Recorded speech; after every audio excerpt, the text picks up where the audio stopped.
کیا کہا آپ نے؟ اعوذ باللہ من الشیطان الرجیم بسم اللہ الرحمن الرحیم رب اشرح لی صدری ویسر لی امری واحلل عقدۃ من لسانی یفقهوا قولی واجعل لی وزیرا من اہلی رب زدنی علما رب زدنی علما رب زدنی علما آمین بسم اللہ الرحمن الرحیم۔ آج کی سورہ نصر ہے، مدنی سورت ہے، چھوٹی سورتوں میں سے چند ایک سورتیں ہی مدنی ہیں، ان میں سے ایک نصر ہے۔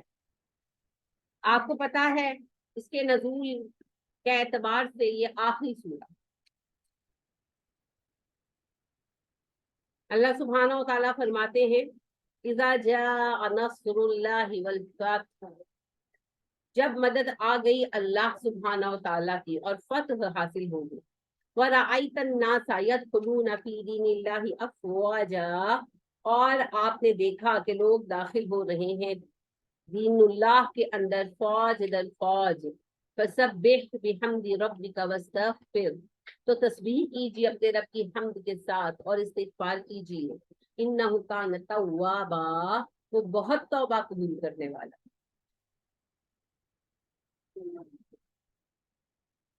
نبی کریم صلی اللہ علیہ وسلم نے جب مکہ فتح کر لیا اور فتح مکہ کے بعد وہاں کا سسٹم صحیح ہو گیا، یعنی کہ 8 ہجری میں آپ نے فتح کیا نا، تو 8 ہجری گزرا، 9 ہجری گزرا، 10 ہجری آ گیا، اور 10 ہجری کے آخر میں آپ صلی اللہ علیہ وسلم حج کرتے تشریف لے، تو حج کے بعد یہ سورہ آپ تک، جب آپ مدینے آئے ہیں تو یہ سورہ آپ تک نازل ہوئی۔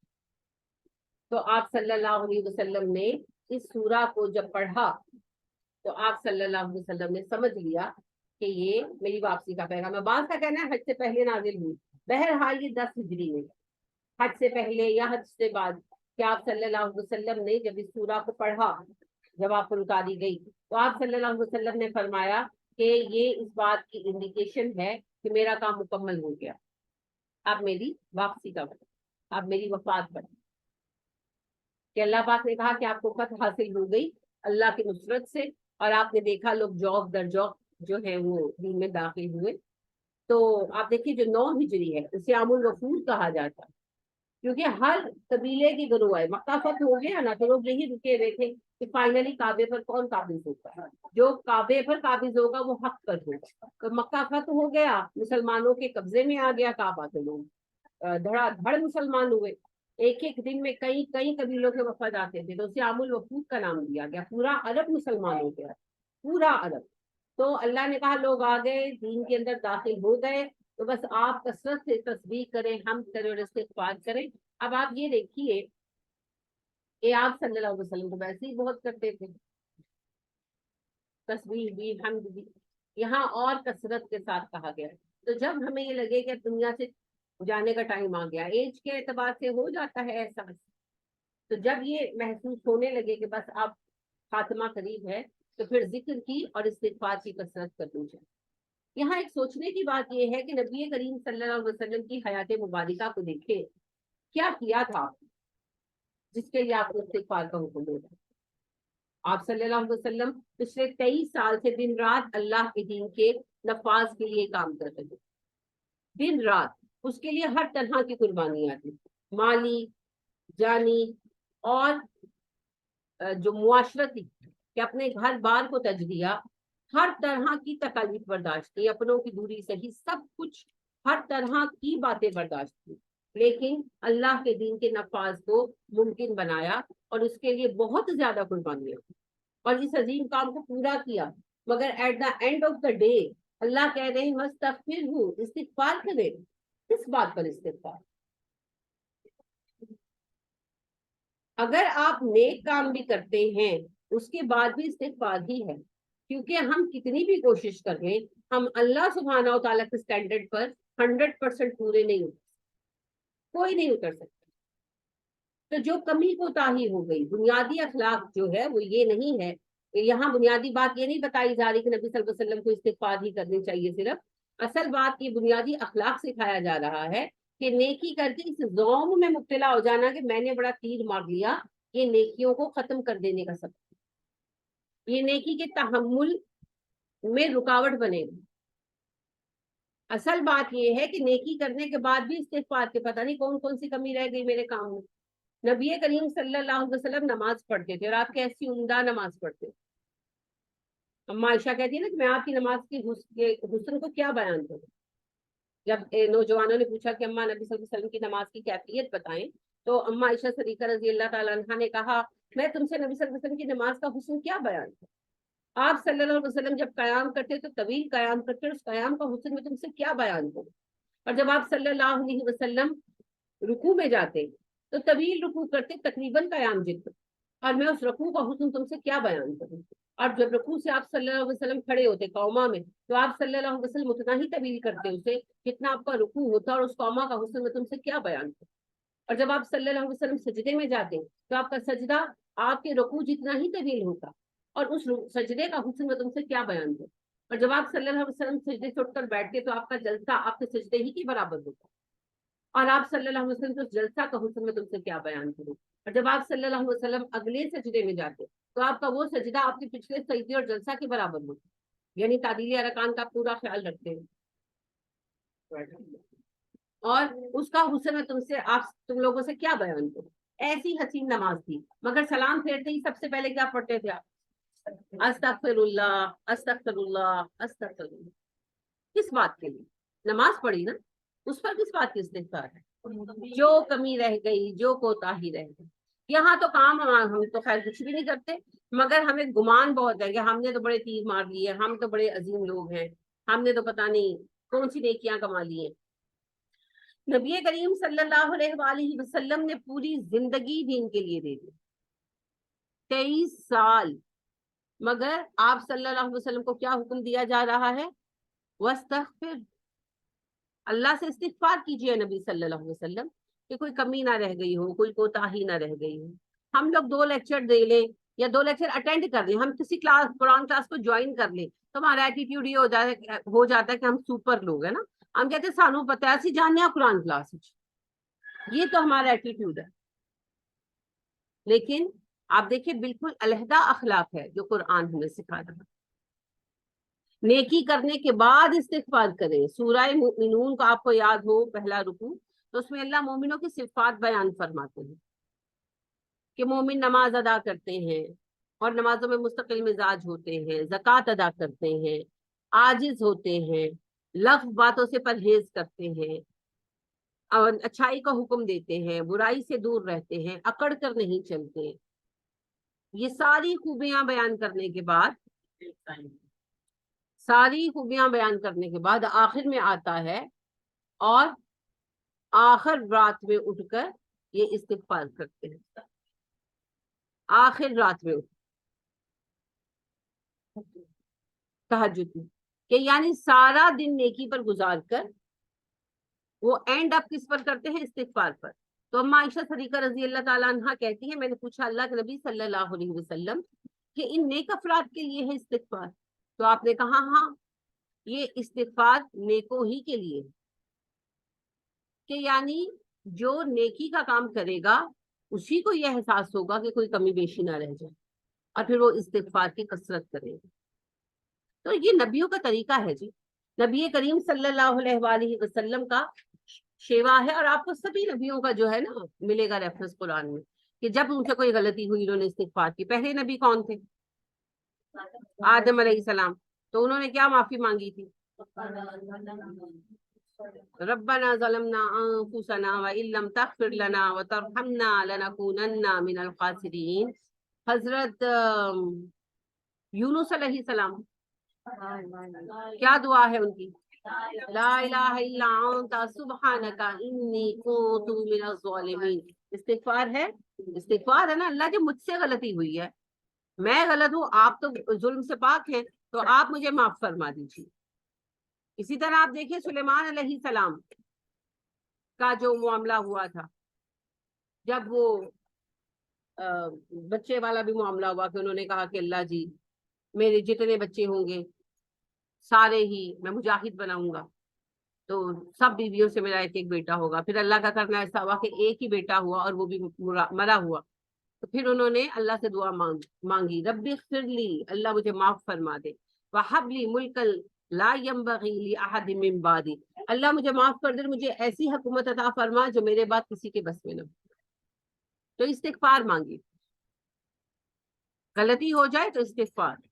جب موسیٰ علیہ السلام کے ہاتھوں بندہ مارا گیا تھا تو کیا کہا تھا؟ ھذا من عمل الشیطان، یہ تو شیطان کا عمل ہے۔ ربی انی ظلمت نفسی فاغفر لی، اللہ جی میں نے اپنے اوپر ظلم کیا، مجھے معاف کر دے۔ اور اللہ فرما دے فغفر اللہ، ہم نے پھر اسے معاف کر دیا۔ جب ان کے ہاتھوں بندہ مارا گیا، پہلی بات تو انہوں نے تسلیم کی کہ میں شیطان کے اثر میں آ گیا، غصے میں آ گیا، تو کہنے لگے کہ یہ تو شیطان کا عمل ہے، اور پھر اللہ سے معافی مانگی، اللہ مجھ سے زیادتی ہے اور مجھے معاف کر دے، اور اللہ نے معاف کر دیا۔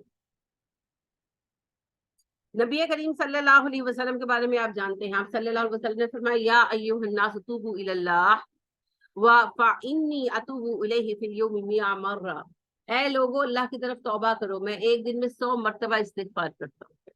انس رضی اللہ تعالیٰ عنہ کہتے ہیں ہم نے کاؤنٹ کیا، اور ایک حدیث میں آتا ہے کاؤنٹ کیا کرتے، کہ نبی صلی اللہ علیہ وسلم محفل میں بیٹھے ہوتے تو وہاں سے اٹھنے سے پہلے 100 مرتبہ پڑھتے، رب اغفر لی وتب علی انک انت التواب الغفور۔ یعنی کہ دیکھیں ہم تو استغفر اللہ کا ٹائم نہیں نکال پاتے نا 100 مرتبہ، آپ صلی اللہ علیہ وسلم بھی پورا سیگا 100 مرتبہ پڑھتے تھے۔ انس رضی اللہ تعالیٰ عنہ کہتے کہ ہم گنا کرتے، آپ 100 مرتبہ پڑھتے تھے، رب اغفر لی وتب علی انک انت التواب الغفور، ایک محفل سے اٹھنے سے پہلے 100 مرتبہ پڑھتے۔ اور کفارہ مجلس کی جو دعا ہے وہ کیا ہے؟ آرام سے پڑھے، رٹا لگایا ہوا پھر بھی آرام سے پڑھے، سبحانک اللہم وبحمدک اشہد ان لا الہ الا انت استغفرک واتوب الیک۔ کیا ہے اس میں؟ وہی سبحان اللہ کی پاکی، سبح بحمدی واستغفر، حمد ہے، تسبیح ہے، اور استغفار ہے۔ تو دراصل یہ بھی استغفار ہے، یہ بھی استغفار ہے۔ تو آپ صلی اللہ علیہ وسلم یہ بھی پڑھتے تھے۔ آپ صلی اللہ علیہ وآلہ وسلم نے استغفار کے کئی سیغے بتائے۔ آپ صلی اللہ علیہ وسلم نے فرمایا جو پڑھتا ہے استغفر اللہ الذی لا الہ الا هو الحی القیوم واتوب الیہ، تو اگر اس نے میدان جنگ سے بھاگنے کا گناہ کیا ہو تب بھی اللہ سبحانہ و تعالیٰ اسے معاف کر دیں گے۔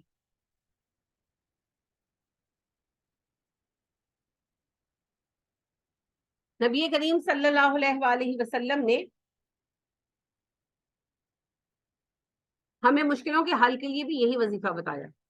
آپ صلی اللہ علیہ وسلم نے فرمایا من لزم استغفار، جو استغفار کو لازم کر لے گا، اللہ یجعل اللہ مخرجا، اللہ سبحانہ و تعالیٰ اس کے لیے نکلنے کا رستہ پیدا کر دیں گے، لکل ضیق، ہر تنگی سے۔ جو استغفار کو لازم کر لے گا، مستقل پڑھے گا، اللہ ہر تنگی سے نکلنے کا رستہ پیدا کر دیں گے، اور اللہ سبحانہ و تعالیٰ اسے ہر غم سے نجات دیں گے، لکل ہم فرجا، ہر غم سے نجات دیں گے، ہر دکھ سے نجات دیں گے، اس کا دکھ ختم کر دیں گے۔ وَرَزِقَهُ مِنْ حَيْثُ لَا يَحْتَسِبُ، اور وہاں سے رزق دے گا جہاں سے اس نے گمان نہیں کیا ہو۔ اللہ سبحانہ و تعالیٰ ہر تنگی سے نکلنے کا رستہ دیں گے، من کل ضیق مخرجا، ہر تنگی سے نکلنے کا رستہ دیں گے، من کل ہم فرجا، ہر غم سے آسانی دے دیں گے، اور رزق وہاں سے دیں گے من حیث لا یحتسب، جہاں سے اس نے سوچا نہیں ہوگا۔ یہی تین چیزیں زندگی میں چلتی ہے نا، جی میں تو پھنس گیا ہوں، کوئی رستہ ہی نہیں نکل رہا، کوئی رستہ نظر ہی نہیں آ رہا، اب کیا کریں، گھر میں امن امان نہیں ہو رہا، اسی طرح کے مسائل ہوتے ہیں۔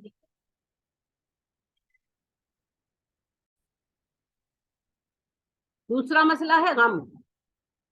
غم کچھ تو حقیقی ہے، کوئی اپنی کے وفات پا جانے کا غم ہے، دل کو دکھی کرتا ہے، کہیں اللہ معاف کرے طلاق ہو گئی ہے، کسی کی اولاد نہیں ہے، کسی کا جو ہے کوئی بیماری آ گئی ہے، کوئی اچھا ایسا کہ وہ غم زدہ ہے، اور بعض لوگوں کو کچھ بھی نہیں ہے، انہیں ویسی غم کی بیماری ہے، جسے آپ ڈپریشن کہتے ہیں، اسے غم باقاعدہ بیماری ہے۔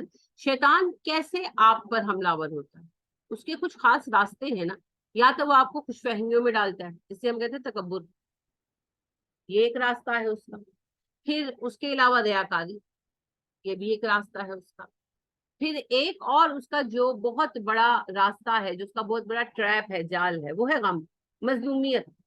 میرے ساتھ تو کبھی اچھا ہی نہیں ہوا، میرا تو یہ بھی دشمن، میری تو ماں بھی ظالم تھی، میرا تو ابا بھی اچھا نہیں تھا، میرا تو میاں بھی برا ہے، میری تو ساس بھی ٹھیک نہیں ہے، کوئی بھی دنیا میں اچھا نہیں ہے، میرا ملازم بھی اچھا نہیں ہے، میرا مالک بھی اچھا نہیں ہے، میرے بچے بھی نافرمان ہیں، بس میں تو مظلوم ہوں، میں مظلوم ہوں. دیکھیں جہاں بیٹھے رو رہے ہوں گے، یہ بھی شیطان کا ٹریپ ہے. نہ شکری ہے نا اس کے اندر، نہ شکری ہے. ہم سب کی زندگی میں غم چند ایک ہے اور نعمتیں گن نہیں سکتے نا، گن نہیں سکتے. یہ پتا تب چلتا ہے جب بیتتی ہے. کل مجھے آپ کی جو کلاس فیلو ہے اوسط ملنے آئی تھی، تو مجھے لگا کہ ٹھیک نہیں، میں نے کہا خیریت؟ کہنے لگی میں ہاسپٹل گئی تھی. میں نے کہا کیا ہوا؟ کہنے لگی کہ میرا جبڑا لاک ہو گیا. بول بھی ایسے بچاری رہی تھی، ایسے ایسے کرتے نا، یعنی منہ نہیں کھول پا رہی تھی. میں نے کہا کہ کیسے؟ بس وہی نارمل کھانا کھاتے ہوئے کڑاکا نکلا اور انہوں نے کہا جی جبڑا ہل گیا. اب وہ انہوں نے جو وہ دیا ہے وہ پہنے، اور انہوں نے کہا یہ 3 سے 4 مہینے لگیں گے. تو وہی اب کچھ کھا نہیں سکتی. اب کبھی شکر کیا ہے زندگی میں؟ کبھی میں نے بھی نہیں کیا انٹینشنلی کہ اللہ جی ہم منہ کھولتے ہیں، بولتے ہیں، چباتے ہیں، سب کچھ کرتے ہیں، اتنا اتنا بڑا جوائنٹ ہے اور موو کر رہا ہے ہر وقت. کبھی ہم نے انٹینشنلی سوچا ہی نہیں کہ یہ کتنی بڑی نعمت ہے. تو وہ بیچاری بتا رہی تھی کہ ایسے پیل ہوئی تھی، کہتی ہیں کہ 4 دن ہو گئے صرف لیکوڈز دے رہی ہیں اور دوائی بھی نہیں کھا سکتی اینٹی بایوٹک، وہ بھی پاؤڈر کر کے، منہ ہی نہیں کھلتا تو وہ بھی پاؤڈر کر کے تو پھر کسی طرح لیتی ہوں. تو بعد بھی بیچاری ایسے کر کے نا کہ منہ کھل ہی نہیں رہا تھا، بس اتنا سا منہ نا ایسے. تو اتنا آپ دیکھیں اتنی بڑی نعمت ہے. سوچے کبھی؟ کبھی سوچا ہی نہیں زندگی میں کہ یہ نعمت ہے کہ ابھی جیسے بول رہی ہوں، بات کر رہی ہوں، اور وہی بات ہے ایک کڑاکا نکلے اور منہ لاک ہو جائے تو پھر بھاگو ڈاکٹروں کے پاس، پھر ہو کچھ نہیں سکتا. الحمد للہ، اللہ کا شکر. بادام دانتوں سے توڑتے ہیں، اخروٹ جو اچھے والے ہوتے ہیں ہم توڑ لیتے ہیں، کاغذی تو ہر ہاتھ سے بھی ٹوٹ جاتے ہیں، لیکن دوسرے اخروٹ بھی توڑ لیتے ہیں. سوچا ہی نہیں کبھی، سوچا ہی نہیں کہ یہ نعمت ہے اور یہ کتنی بڑی نعمت ہے.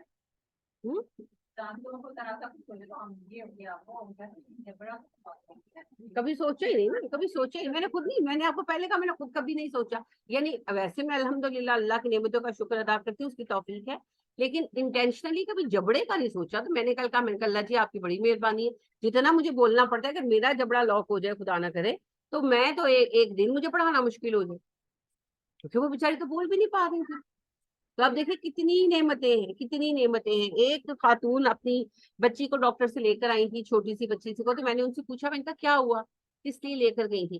تو کہنے لگی کہ اس کی آنکھوں کے اندر بھی بال آ جاتے پکوٹوں پر نا، تو وہ نکلوانے پڑتے ہیں، اندر بھی آ جاتی ہے، تو اس کی وجہ سے آنکھوں میں ریش ہو جاتے ہیں، تو وہ پھر نا وہ نکلوانے پڑتے ہیں، پلک کرنے پڑتے ہیں.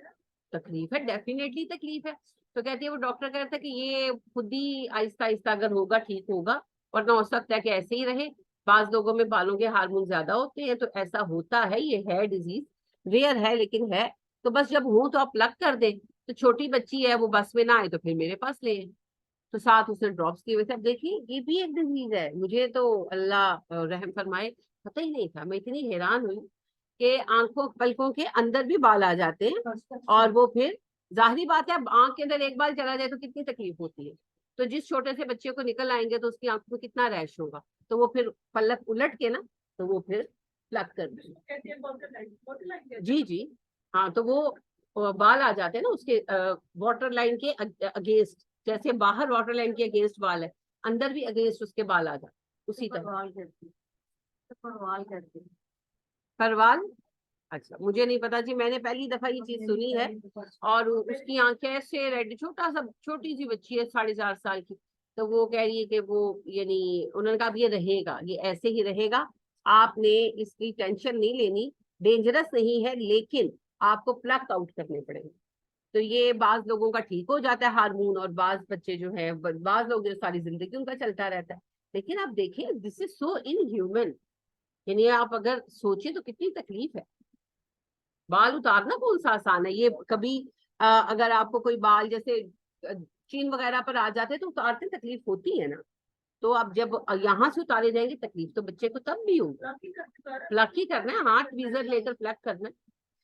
لیکن آپ دیکھیں ہم کبھی سوچتے ہی نہیں ہیں.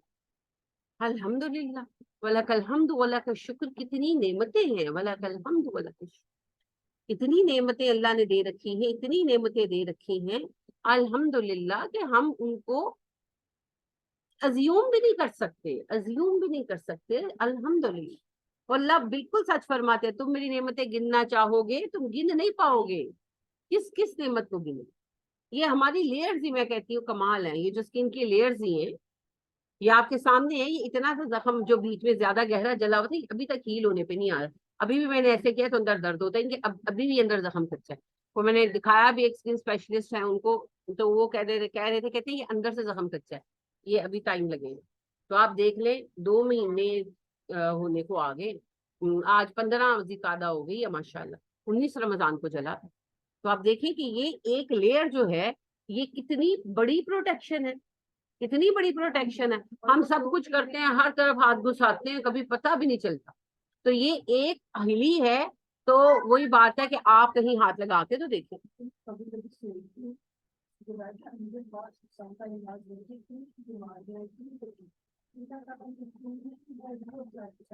چادریں چڑھا کے ہمارے ایپ ڈھانپے ہوئے ڈھانپے ہوئے.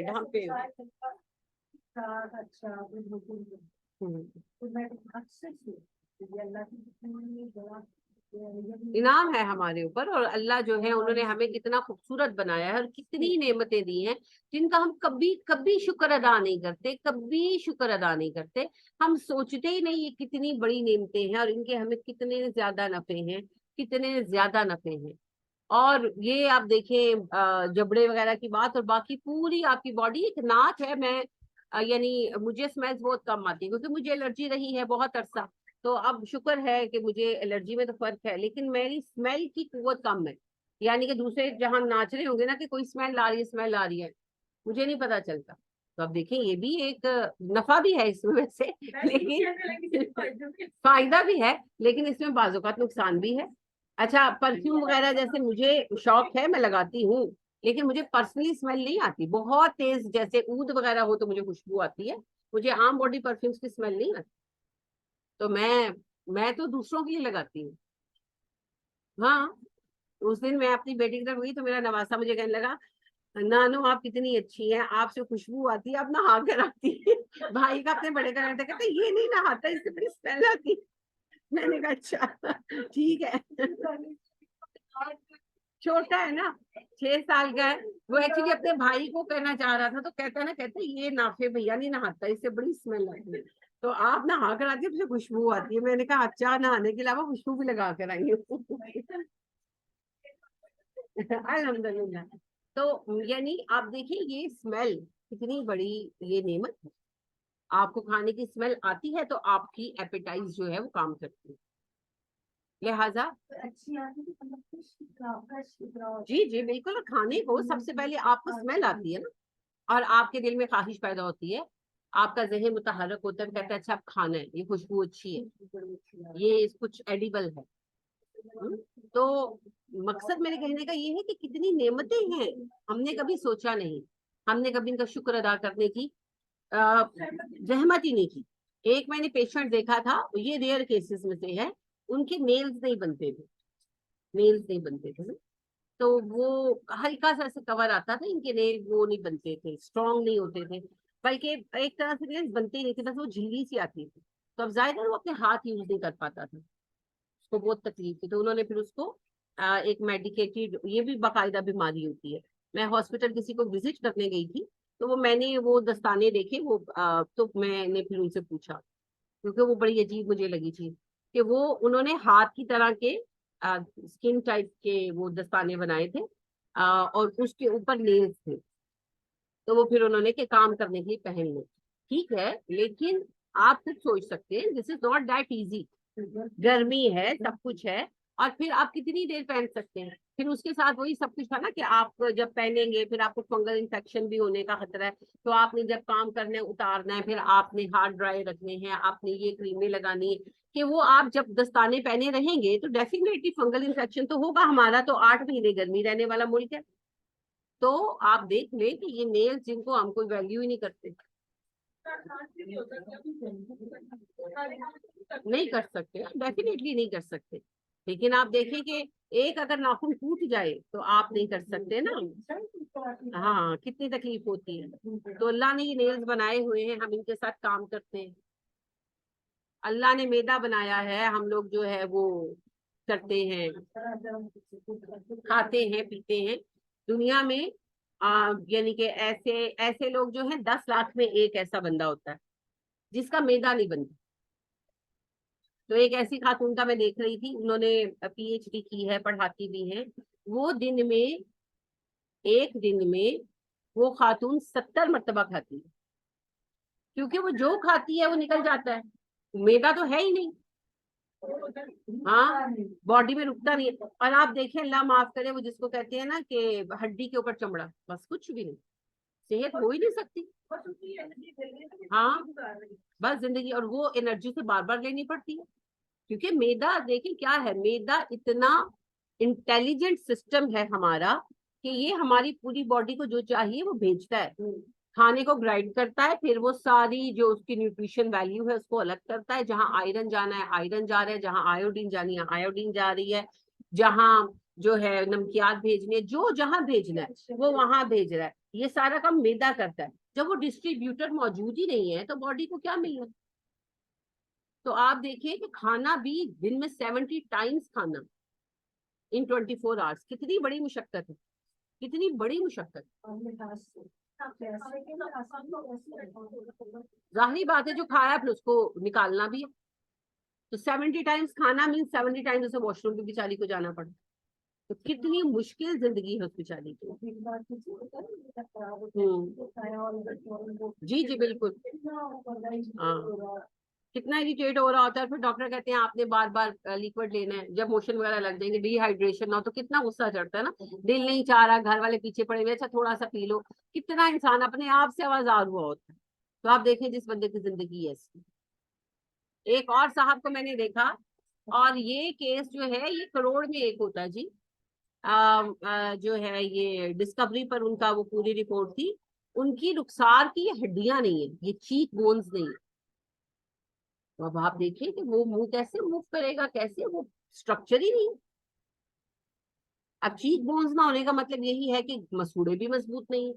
مسوڑے کہاں جڑے ہوتے، چیک بونز کے ساتھ ہی جڑے ہوتے ہیں. تو وہ بہت میزریبل لائف ہے. آپ اللہ معاف کر دے کہ آپ اگر دیکھیں تو دیکھا نہ جائے منہ، لیکن ہے تو انسان زندہ ہے، جیتا جاگتا ہے. تو یہ اور کتنی ہی چیزیں ہیں جنہیں ہمارے اتنے اللہ نے ہمیں نعمتیں ہمارے جسم کے اندر دے رکھی ہیں، اور ہیلدی جسم ہمیں دیے ہیں. سبحان اللہ. پھر وہی بات ہے کہ جو ڈائلسس کروانے جاتے ہیں زندگی سے بیزار ہو جاتے ہیں، اور ہم کتنی دفعہ واش روم جاتے ہیں اور آتے ہیں. ایک دفعہ ہم نہیں کہتے کہ اللہ جی تیرا شکر ہے کہ تو نے ہمیں اس تکلیف سے ایسی نجات دے دی، ہمیں کوئی مشین نہیں لگانی پڑی. آپ وہی دیکھ لیں کہ آکسیجن جب ہمیں خود لینی پڑ رہی تھی یہ کرونا میں، تو آکسیجن سلنڈر اور کیا سب کچھ کتنا تام جھام اور کتنی مصیبت ہے، اور ہم ہر وقت سانس لے رہے ہیں. اور کبھی سوچا ہی نہیں کہ یہ اللہ کی مہربانی ہے. کبھی نہیں. یہ لنگس کتنی بڑی چیز ہے. ہاں کبھی نہیں ہوتی ماشاء اللہ. حالانکہ درخت ہم نے دنیا بھر کے کاٹ دیے. ہم نے دنیا کے زمین کے پھیپھڑے جو ہے ہم نے آدھے سے زیادہ تو کاٹ پھینکے ہیں. اس کے باوجود اللہ ہمیں پرووائڈ کرتے ہیں. اور آپ دیکھیں کہ کتنا گند ہم نے ہوا میں بھر دیا ہے، اور اس گند کے باوجود اللہ ہمیں توفیق دیے رکھتے ہیں. اور کبھی ہم نے سوچا انٹینشنلی کہ ابھی میں نے سانس لینا ہے، ابھی میں نے سانس روکنا ہے. آٹومیشن ہے، آٹومیشن. اتنی بڑی نعمت ہے اللہ کریم، اتنی بڑی نعمت ہے. کبھی سوچا کہ میں نے ہاتھ ہلانا ہے، بس ہاتھ ہلا لیتے. کتنا بڑا سلسلہ ہے، کتنا بڑا سلسلہ ہے. یعنی کوما کی ایک ٹائپ ہے کہ اس میں انسان ویسے سنتا ہے، دیکھتا ہے، بولتا نہیں، لیکن اس کا دماغ جو ہے نا ریسیو کرنا سگنلز کو چھوڑ دیتا. تو اس میں بس یہ ہوتا ہے کہ وہ سن رہا ہے مگر وہ ریئیکٹ نہیں کر رہا, وہ کچھ ریئیکٹ نہیں کر سکتا. میں نے آپ کو بتایا تھا یہ بیماری بہت ریئر ہے, یہ دنیا میں 25 لوگوں کو تھی, جن میں 25ویں جو ہیں وہ ہمارے مشرف صاحب تھے, کہ وہ سن رہا ہے, وہ محسوس کر رہا ہے, مگر برین جو ہے نا, برین وہ اس پر سگنل نہیں دیتا. اب یہ سارا برین کے سگنلز کا کام ہے. جیسے ہی ہمیں کوئی تکلیف ہوتی ہے, جیسے ہی ہمیں کوئی تکلیف ہوتی ہے, ہمارا برین, تکلیف ہو یا نہ ہو, ہمیں کوئی ضرورت ہوتی ہے, کچھ ہوتا ہے, جیسے میں سوچتی ہوں کہ میں نے لکھنا ہے, تو میرا برین فوراً میرے ہاتھ کو کہتا ہے کہ بھائی لکھو.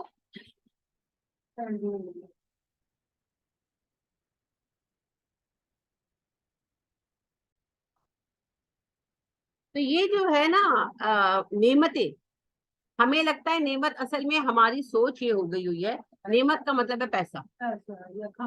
ہاں, صرف پیسہ نعمت نہیں ہے, صرف پیسہ نعمت نہیں ہے. تو ایک, ویسے وہ انڈین ہیں, اسکالر ہیں, تو وہ کہتے ہیں کہ میرا بیٹا جو ہے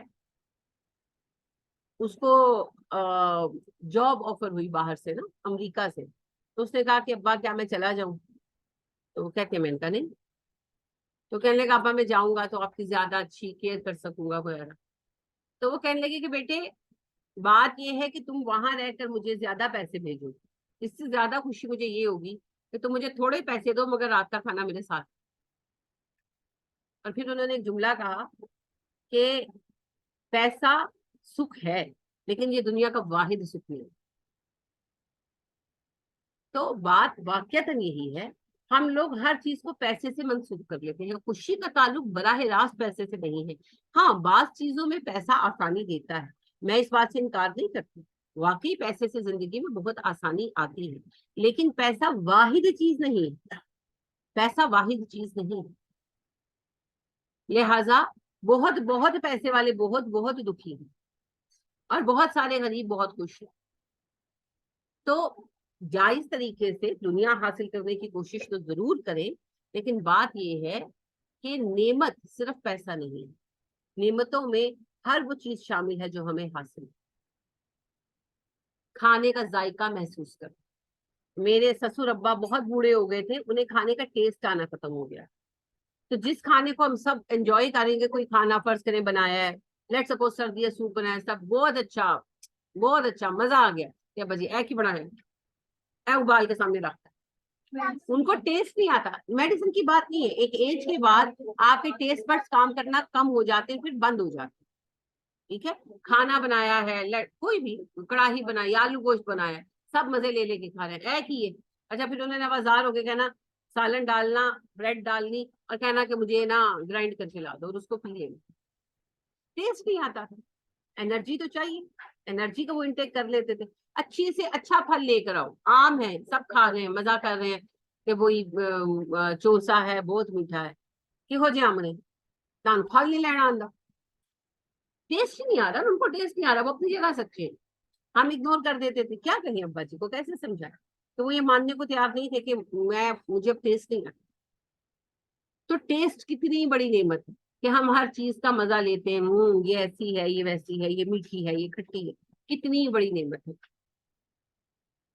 تو صرف اچھا کھانا نعمت نہیں ہے, کھانا سامنے پڑا ہوا ہے, اچھے سے اچھا کھا نہیں سکتے, ڈاکٹر نے منع کر دیا, یا منع بھی نہیں کیا, کھاتے ہیں, ٹیسٹ ہی کوئی نہیں. کورونا کے دنوں میں, ہاں جی بالکل, کورونا کے دنوں میں جس نے کورونا سے سفر کیا, زندگی سے بیزار ہوا. میرے میاں کا تو باقاعدہ 6-7 کلو وزن کم ہو گیا, کہ وہ کھانا ہی چھوڑ دیا انہوں نے, کہنے لگے میں نہیں کھا سکتا, یہ کیا ہے, یہ کیا ہے. تو ان کو تو پھر انشور پہ رکھا, جب تک ان کا ٹیسٹ نہیں ریکور ہوا, تو ان کو پھر انشور دیتے رہے کہ وہ ان کا وزن تیزی سے کم ہونا شروع ہو گیا. Which was alarming. تو ٹیسٹ آپ دیکھیں کتنی بڑی نعمت. تو کھانے پر تو خیر ہم شکر ادا کرتے ہی ہیں, کبھی اس بات پر شکر ادا کیا کہ اللہ نے یہ لذت عطا کی ہے کہ ہم محسوس کرتے ہیں کہ الحمدللہ کتنا مزیدار ہے نا. آپ چپس کھاتے ہیں کرسپی, ہاں,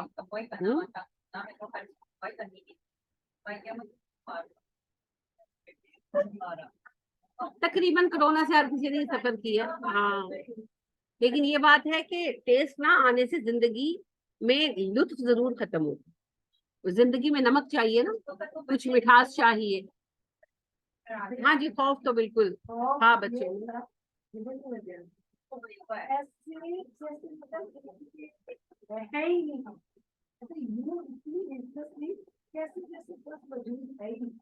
صحیح کہہ رہی ہیں آپ. اب زندگی میں لذت چاہیے, ذائقہ چاہیے. وہ جو ذائقہ ہے وہ ختم ہو گیا تو زندگی کا لطف ختم ہو گیا لوگوں کے نزدیک, اور لوگ بہت ڈپریس رہے, بہت پریشان رہے.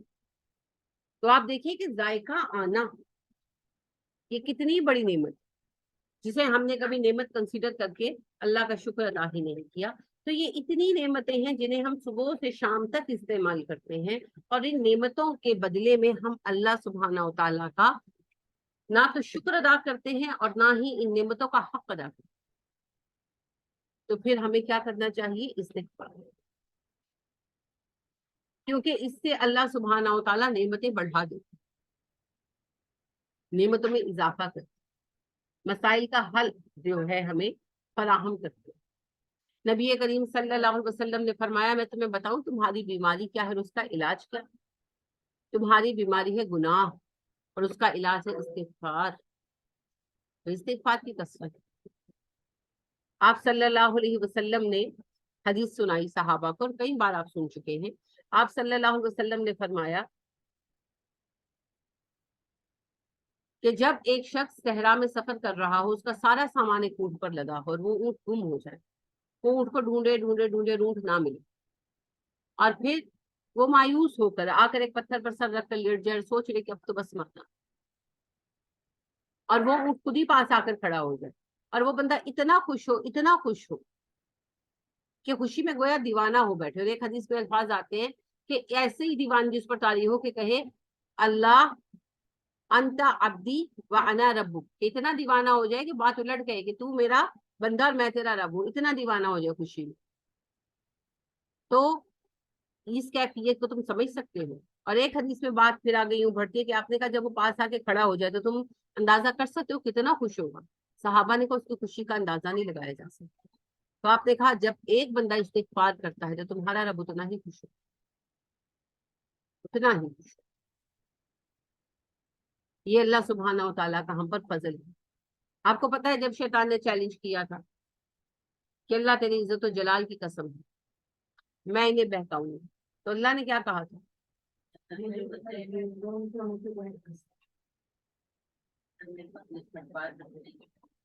جی, اللہ سبحانہ و تعالیٰ نے کہا مجھے میرے عزت و جلال کی قسم ہے جب تک یہ استغفار کرتے رہیں گے میں معاف کرتا رہوں,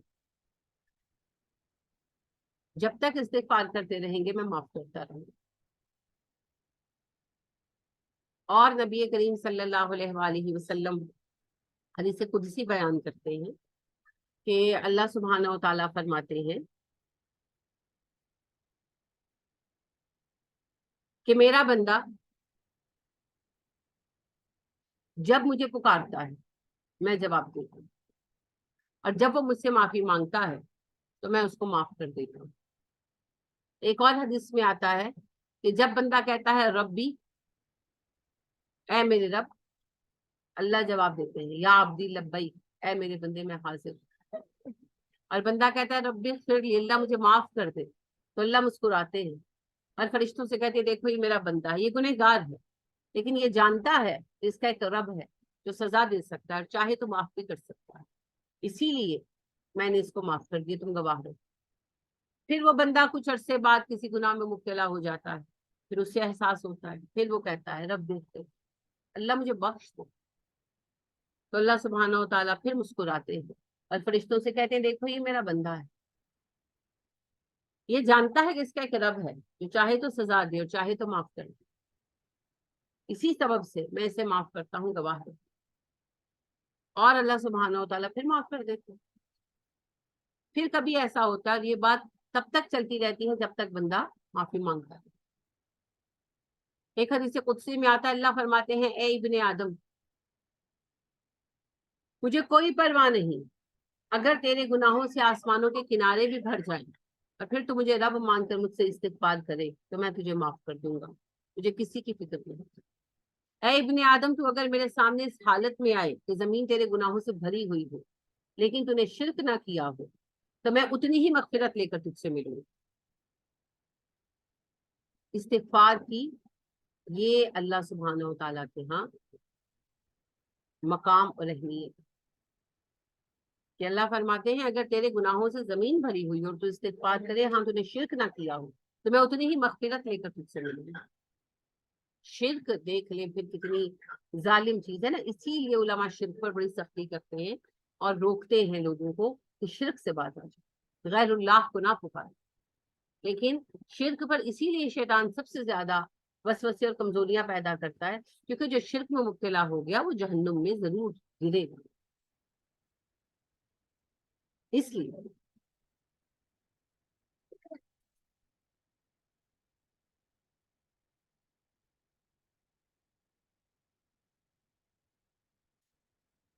تو شرک سے بچتے ہوئے، استغفار کی کثرت کرتے ہوئے اللہ سبحانہ و تعالیٰ کا قرب حاصل کیا جا سکتا۔ تو استغفار کو اپنی عادت بنانی چاہیے، اس کو اپنی روٹین میں شامل کریں۔ ایک تو آپ کا معمول ہونا چاہیے، جو بھی آپ اپنے لیے معمول رکھنا چاہیں، ہر نماز کے بعد یا صبح و شام، جس طرح آپ معمول رکھنا چاہیں۔ اور اس کے علاوہ چلتے پھرتے جو معمول رکھے اسے پھر ہر حال میں پورا کریں، پھر چاہے تھک گئے ہیں، دیر ہو گئی ہے، آپ نے اس کو اپنے معمول کا مکمل کرنا ہی کرنا۔ اس کے بعد دوسری بات یہ کہ چلتے پھرتے استغفار کرتے رہیں، وقت ضائع نہ کریں، چلتے پھرتے استغفار کرتے رہیں، اپنا کام کرتے ہوئے، ڈسٹنگ کرتے ہوئے، صفائی کرتے ہوئے، کھانا بناتے ہوئے استغفار پڑھتے رہیں۔ استغفر اللہ ربی ایک مکمل استغفار ہے، رب اغفر لی مکمل استغفار، چھوٹی استغفاریں ہیں۔ کام کرتے ہوئے لمبی پڑھنا مشکل ہو جاتا ہے نا، وہ الفاظ بھول جاتے ہیں، شبہ پڑھنے لگتے ہیں، تو چھوٹی پڑھیں، چلتے پھرتے ہوئے، کام کرتے ہوئے۔ لیکن جب استغفار پڑھیں تو دل متوجہ ہونا چاہیے، یعنی آپ کا دل یہ جانتا ہو کہ آپ استغفار پڑھ رہے ہیں۔ ضروری نہیں کہ جائے نماز پر بیٹھ کر ہی پڑھیں گے تو استغفار ہوگی، لیکن دل کم از کم متوجہ ہو کہ ہاں ہم استغفار پڑھ رہے ہیں، تو انشاءاللہ اس کے نتیجے میں پھر اللہ سبحانہ و تعالی معافی ضرور عطا کرے۔ اور استغفار کر کے شک نہیں ہونا چاہیے کہ میں نے معافی مانگی ہے، پتہ نہیں اللہ معاف کریں گے کہ نہیں کریں گے۔ نہیں، کیوں نہیں کریں گے؟ اللہ نے خود کہہ دیا نا، جب میرا بندہ کہتا ہے ربی اغفر لی، میں اسے معاف کر دیتا ہوں۔ پھر اللہ کہتے ہیں، جب میرا بندہ کہتا ہے، نبی صلی اللہ علیہ وسلم نے فرمایا جب ایک بندہ کہتا ہے ربی اغفر لی، تو اللہ مسکراتے ہیں، فرشتوں سے کہتے ہیں کہ دیکھو یہ میرا بندہ ہے، یہ استغفار کر رہا ہے تو میں اس کو معاف کر رہا ہوں، گواہ رہنا۔ اور ابھی میں نے آپ کو تیسری حدیث میں سنائی، کیا ہے میرے بندے، اگر تیرے گناہوں سے آسمانوں کے کنارے بھر جائیں پھر بھی تو مجھے رب واحد مان کر مجھ سے استغفار کرے گا، میں تجھے معاف کر دوں گا، مجھے کوئی فکر نہیں۔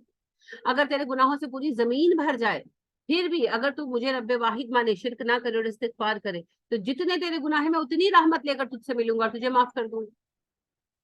یہ اللہ کے وعدے ہیں نا، اللہ کے وعدے جھوٹے ہونے نہیں ہونے نا، اللہ کا وعدہ تو سچا ہے۔ وَمَنْ أَصْدَقُ مِنَ اللَّهِ قِيلًا، اللہ سے بڑھ کر سچی بات کس کی ہے؟ تو جب اللہ نے وعدہ کر دیا ہے تو پھر یہ شک و شبہ بذات خود گناہ ہے۔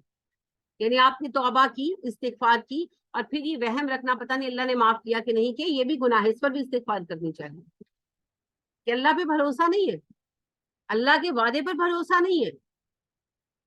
اللہ ہر گناہ معاف کر دیتے، ایک مشرک اسلام قبول کرے تو سارے گناہ معاف ہو جاتے ہیں، قاتل کے لیے معافی ہے، زنا کے لیے، توبہ کے لیے، ہر چیز کے لیے معافی ہے نا۔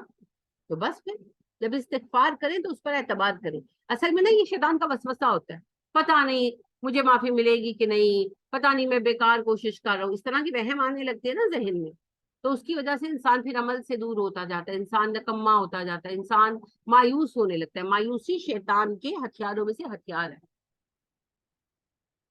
تو مایوس تو ہونا ہی نہیں۔ اللہ معاف کرنے والے ہیں، اس کی رحمت اس کے غضب پر حاوی ہے، اور وہ معاف کرنا پسند کرتا ہے، بس معافی کا کوئی بہانہ دینا۔ سب سے بڑا بہانہ کیا ہے؟ توحید۔ توحید کو لازم پکڑے اور اللہ سے معافی مانگتے رہے، اس سے امید وابستہ رکھیں۔ لہٰذا آپ جانتے ہیں، آپ سب یہ واقعہ پڑھ چکے ہیں، سن چکے ہیں کہ بنی اسرائیل کا ایک شخص تھا جس نے 99 قتل کیے تھے، تو وہ ایک عبادت گزار بندے کے پاس گیا. ویسے یہ حدیث بنیادی طور پر علم کی فضیلت میں ہے, لیکن اس میں استغفار کا بھی جو فضیلت ہے اس کا بھی معاملہ ہے. تو وہ کہنے لگا اس عابد بندے سے, عبادت گزار سے, کہ میں نے 99 قتل کی, میں توبہ کرنا چاہتا ہوں. وہ کہنے لگا 99 قتل کر کے تمہیں توبہ یاد آ گئی, تم جیسے گنہگار کو کیوں اللہ معاف کرے گا. وہ یعنی کہ بدماش آدمی تھا, اس کو کہاں عادت تھی اپنی مرضی کے خلاف بات سننے کی. اسے غصہ آ گیا, اس بندے کو بھی مار دیا, سینچری پوری. اب وہ گیا, بعد میں اسے ملال ہوا کہ میں تو توبہ کرنے آیا تھا, یہ کیا ہو گیا. اچھا, وہ اب ایک عالم سے جا کر ملا, اس سے کہنے لگا کہ ایسے ایسے بات ہوئی اور میں نے ایک بندہ تو اور مار دیا, تو اب 100 بندے ہو گئے, تو اب کیا میری توبہ ہو سکتی ہے. تو کہنے لگے تمہارے اور تمہاری توبہ کے درمیان کون بھائی لو سے. ہاں ایک مشورہ ہے, یہاں مت رہو, یہاں کے لوگ بڑے سرکش ہیں, فلاں علاقے میں چلے جاؤ, وہاں کے لوگ نیک ہیں, تمہیں اپنے آپ کو چینج کرنے میں آسانی ہو. تو وہ بندہ اسی وقت ان کے ہاتھ پہ توبہ کی اور چل پڑا. تو راستے میں اسے موت آ گئی. تو عذاب کے فرشتے بھی آ گئے اور ثواب کے فرشتے بھی آ گئے. عذاب کے کہیں ہم لے کر جائیں گے, اور ثواب کے کہیں ہم لے کر جائیں گے. عذاب کے کہیں اس سے 100 قتل کیے, اور ثواب والے کہنے لگے اس سے توبہ کی ہے. تو اللہ سبحانہ و تعالیٰ سے رجوع کیا گیا کہ اللہ جی کیا کریں. اللہ پاک نے کہا زمین میت کر لو, یہ جس بستی کے قریب ہے, اگر گنہگاروں کی بستی کے قریب ہے تو اسے عذاب کے فرشتے لے جائیں, اگر نیکوکاروں کی بستی کے قریب ہے ثواب کے فرشتے لے جائیں. اور وہ گنہگاروں کی بستی کے قریب تھا, اور اس کا فاصلہ کم طے ہوا تھا, مگر اللہ نے زمین کو سکڑنے کا حکم دیا, اور زمین اس طرف سے سکڑ گئی جس طرف نیکو کار افراد کی بستی تھی, اور اسے ثواب کے فرشتے لے کر گئے. کیوں کیا اللہ نے ایسا؟ اللہ ڈائریکٹ بھی تو کہہ سکتے تھے نا, نہیں بات یہ نہیں ہے, میرا سوال کو سمجھے. اللہ ڈائریکٹ کہہ سکتے تھے بھائی جنت کے فرشتے لے جائیں. اللہ نے یہ بات کیوں اس طرح کی, ریزن کیوں پیدا کی, تاکہ ہمیں یہ پتا چل سکے کہ اگر ہم استغفار کریں گے اللہ ہمارے لیے کوئی نہ کوئی سبب پیدا کرے. ہمیں کبھی اللہ کی رحمت سے نا امید نہیں ہونا. اللہ کی رحمت سے مایوس صرف ایک ہستی ہے دنیا میں, شیطان, اور اس نے بھی خود ہی اپنے اوپر مایوسی طاری کی ہے. اگر وہ اس وقت معافی مانگ لیتا اس بدبخت کو بھی معافی مل جاتی, لیکن اس نے چوز خود ہی اپنے لیے جہنم کیا. اس نے ازیوم کر لیا کہ مجھے معافی نہیں ملی, تو اب تو خیر اس نے اپنے لیے رستے بند کر لیے, چلانے بغاوت کر. تو کوئی بھی ایسا نہیں ہے جسے مایوس ہونا ہو سوائے اس کے جو کفر و شرک پر مر جائے. کوئی اللہ کی رحمت سے مایوس نہیں, لہٰذا کسی حالت میں پریشان نہ ہو. اصل میں ہم لوگ ایک ایسے ماحول میں بڑے ہوتے ہیں, ابھی ہم سارے ہی لوگ, کہ جہاں بچپن سے نمازیں پختہ نہیں ہیں. 30 سال کی عمر میں, 25 کی عمر میں, 40 کی عمر میں جا کر احساس ہوتا ہے کہ وہ ہم تو نمازی نہیں ہیں, ہم تو بے پردہ پھرتے رہے ہیں, ہم تو گانے سنتے فلمیں دیکھتے زندگی گزارتے آئے ہیں. اب کیا کریں, اب واپس پلٹنا ہے, پر پچھلوں کا کیا کریں معاملات کا. پچھلے معاملات کا استغفار سے معاملہ ختم. جس نے گناہ چھوڑ دیا اور پلٹ آیا وہ ایسا ہے جیسے اس نے گناہ کیا ہی نہیں. ہاں ایک اور بات یہ کہ استغفار کو ٹالے مت, کل کروں گا, پرسوں کروں گا, کیا پتا کب موت آ جائے. عمر فاروق رضی اللہ تعالیٰ عنہ نے کہا لوگوں میں اس بات سے ڈرتا ہوں کہ تم زندگی کی امید میں توبہ کو ٹالتے رہو گے, کہ کل کر لیں گے, پرسوں کر لیں گے, ابھی تو بڑی زندگی ہے. کیا پتا بڑی زندگی ہے بھائی, کہاں پڑی ہے زندگی. کس عہد نامے میں ہم نے اللہ کے ساتھ عہد کیا ہے کہ میری زندگی اتنے 100 سال ہونے والی ہے. کیا جوان نہیں مرتے؟ اپنے ہاتھوں اپنے جوان بچے دفن نہیں کیے لوگوں نے. آپ نے کبھی باپ کے کندھے پر بیٹے کا جنازہ نہیں دیکھا؟ دیکھے ہے نا. تو پھر یہ کوئی بات ہی نہیں ہے, چھوٹے چھوٹے بچے مر جاتے. لہٰذا یہ کوئی رول نہیں ہے کہ یہ بھی بڑی زندگی پڑی ہے. اللہ نوز کتنی زندگی پڑی, اللہ نوز. یحییٰ علیہ السلام دیکھے جوانی چلے گئے, کتنے ہی دنیا میں نوجوان دنیا سے چلے گئے. تو جو کرنا ہے آج کرے, وقت ضائع نہ, پتا نہیں زندگی ابھی باقی ہے کہ نہیں. اسی طرح توبہ خلوص نیت سے کرے. توبہ کی صرف تسبیح نہیں پڑھنا, یعنی کہ ایک روٹین تو بنائی ہے, لیکن توبہ صرف تسبیح کی بات نہیں ہے. توبہ دل کی نیت اور ارادے کے ساتھ ہو. اللہ جی مجھ سے یہ گناہ ہو گیا, میں اس پر شرمندہ ہوں. لہٰذا علی رضی اللہ تعالیٰ عنہ نے ایک بندے کو دیکھا کہ وہ بیٹھا اب جیسے ادھر ادھر دیکھ رہا ہے, وہ توبہ کی تسبیح پڑھ رہا ہے. تو علی رضی اللہ تعالیٰ عنہ نے کہا یہ جھوٹی توبہ کر رہا ہے. تو کسی نے ان کو کہا کہ علی نے رضی اللہ تعالیٰ نے تمہارے بارے میں یہ کہا.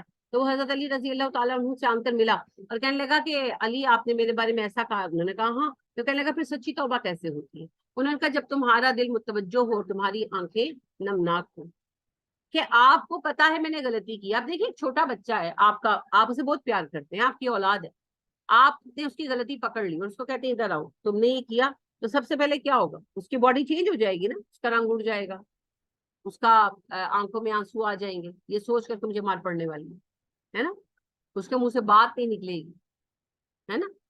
پھر جب آپ اس کو حوصلہ دیں گے تو وہ نارمل ہوگا, اس کے چہرے کا رنگ بدل جائے. کم از کم اتنی کیفیت تو آئے نا, اتنی کیفیت تو آئے کہ اللہ جی مجھ سے غلطی ہوئی,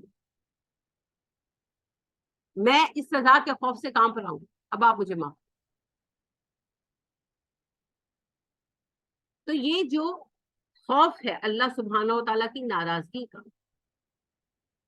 مجھ سے غلطی ہو گئی اب مجھے اس کی سزا نہ ملے, یہ کچھ تو ہونا چاہیے. ٹھیک ہے ہر وقت تو بہت کیفیت نہیں ہو سکتی, لیکن کم از کم اپنی غلطیوں کا احساس اور توجہ تو ہونی چاہیے. یہ تو احساس ہو کہ میں کیا کہہ رہا ہوں, میں کس چیز پر استغفار کروں.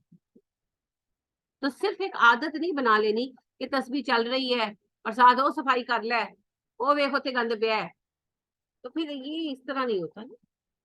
اگر آپ کسی سے معذرت کرنے بیٹھے, انسان دو ہوں آپس میں, کوئی معاملہ الجھ جائے اور آپ کو ریئلائز ہو جائے کہ غلطی میری ہے, اور آپ اس سے معذرت کرنے بیٹھے, تو پھر متوجہ کر بات کرتے ہیں نا, سب کو چھوڑ کر. بلکہ آپ کے اب بچہ ہے ساتھ, آپ اسے کہتے ہیں 2 منٹ ہٹ جاؤ, آپ بات کریں, بیچ میں کوئی آ کے بولے تو آپ کہتے ہیں 2 منٹ ہم اہم بات کر رہے ہیں, ہمیں کر لینے دو, بعد میں آنا. کرتے ہیں نا, کیونکہ آپ کو ایک نازک معاملہ درست کرنا ہے, سلجھانا ہے, آپ کو اس کے لیے توجہ چاہیے, فوکس کرنا ہے, اگلے کو اپنی بات سمجھانی. تو جتنی توجہ ہم اپنے ایک ہم منصب آدمی کو دیتے ہیں, کیا ہم اپنے رب کریم کی طرف اتنی توجہ سے بھی متوجہ نہیں ہوں گے؟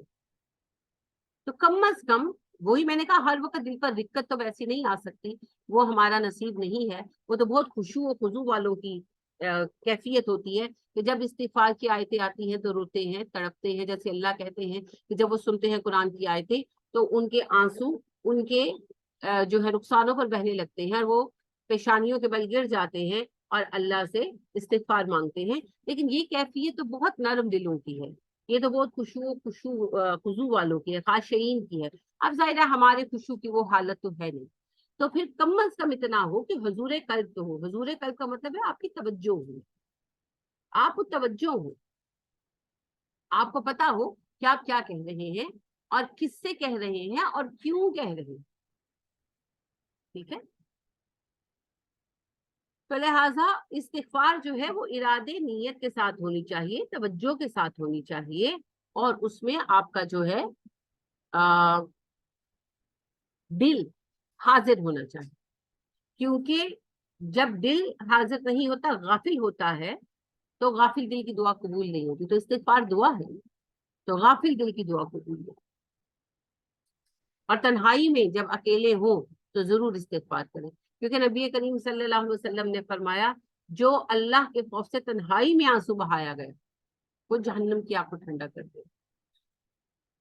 کیونکہ اس میں ریاکاری نہیں ہے نا, میں اکیلی بیٹھی ہوں اور مجھے اپنا کوئی گناہ یاد آیا اور اس کے خوف سے میں روئی, تو وہ خالص میرا اور اللہ کا معاملہ ہے. محفلوں میں جب بیٹھ کر ہم دعا مانگتے ہیں تو بے شک ہم خالص بھی ہوں, مگر خلوص کا وہ لیول نہیں ہوتا, کہیں نہ کہیں توجہ جا ہی رہی ہوتی ہے نا, کہ وہ بھی دیکھ رہا ہے, وہ بھی دیکھ رہا ہے, کتنی اچھی دعا مانگی آج, ہے نا. یہ کہ جیسے میں پرسنلی یہ کہتی ہوں, مجھے جو اجتماعی دعا ہے اس کی کوئی خاص تسکین نہیں ہوتی, یہ صرف میں آپ لوگوں کی خوشی کے لیے کر لیتی ہوں.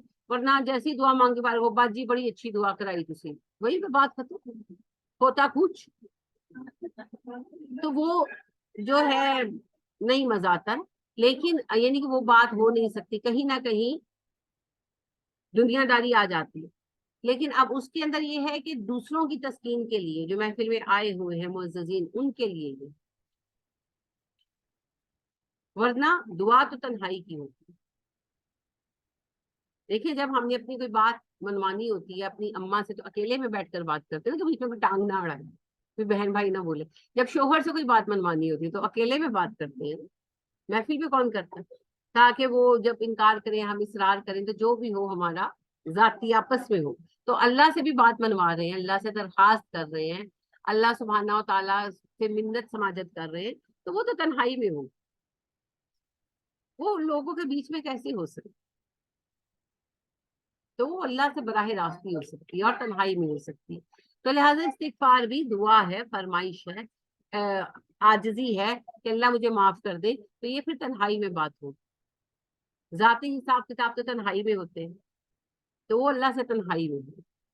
تو تنہائی میں بیٹھ کر، اسی لیے اللہ نے کہا نا مستغفرین بالاسحار، رات کے پچھلے پہر اٹھ کر استغفار کرنے والے.